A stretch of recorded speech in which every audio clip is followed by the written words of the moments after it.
Welcome, one and all, to another episode of Video Store Memoirs. I am your host, Kevin Salina. Today, I'm going to be doing a little solo take here on the movie Bullet Train. First off, as always, we go to our friends at IMDb and give you a brief synopsis of what the movie is.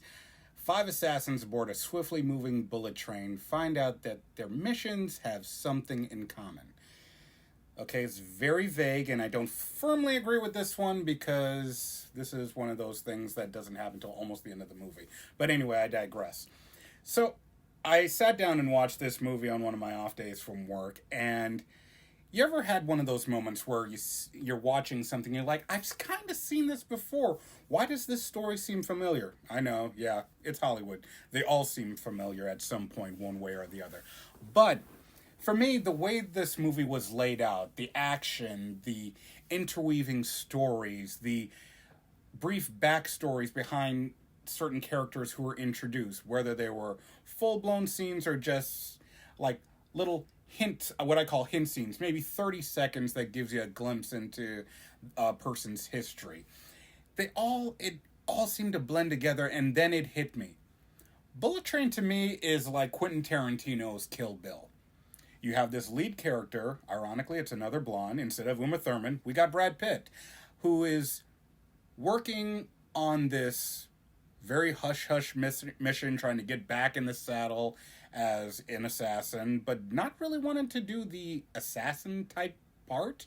So he takes this, what should be a pick up a suitcase, get on the train, get it, get off, easy peasy, lemon squeezy.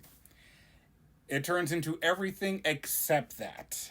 This becomes, I think this movie's maybe like almost close to 2.5 hours. No, it's only 2 hours.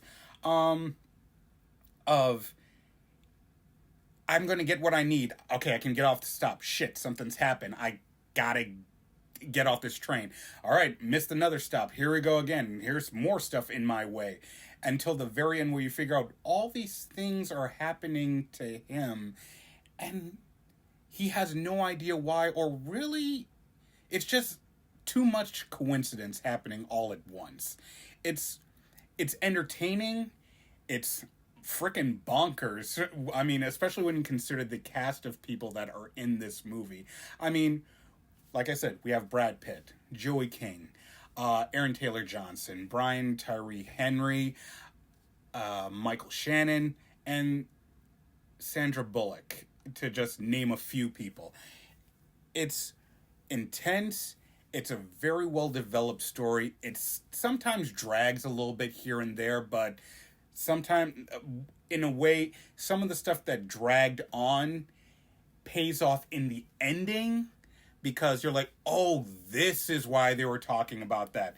It goes, in a way, it's kind of has the same feel of Pulp Fiction, where some of the stuff that they jump around back and forth, you're not really sure why they're telling you this. You know there's a person involved in this that's we've already met on this train, but we're not really getting the full focus point of what this has to do with the whole encompassing story. But eventually, it all blends together. You're like, oh, okay, this is messed up. I think that's the thing. When this movie finally finished, that was my final tally on this movie. This story is completely messed up. It's, first of all, you're dealing with master assassins, all in a confined area, all have their own agendas. And then for everything to work out the way it does, you're like, wow.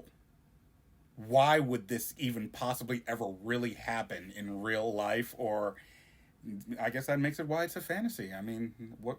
I just answered my own question. But anyway, I do say check it out. Brad Pitt is hilarious. Everybody in this movie has great characters and character developments that make you either care about them or truly hate them. It's really well written and well directed. Some of these scenes, the way they use perfectly timed slow motion, really helps along the action scenes, or in some ways helps along the intrigue of the more dramatic moments. I thought it was great.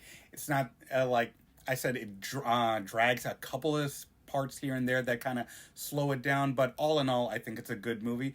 I would give this personally between 2.5, 3 clamshells. Check it out. It's fun. It's a little over the top, but it's worth it. But that is my thought on the movie Bullet Train. Like I said, you should be able to find it on iTunes, Netflix, and I do believe also Prime. So give it a look. Come to me in the comments. Let me know what you think. I always love hearing everybody's opinions on this. You can check us out at Video Store Memoirs, either on Facebook, Twitter, TikTok, wherever you find us. Look us up. We're there. Thank you all for always checking in. I'll see you next time. We've got more movies reviews coming your way, and a couple of more surprises coming on probably in the next month or so. So keep tuning in. I appreciate every one of you. We'll see you next time.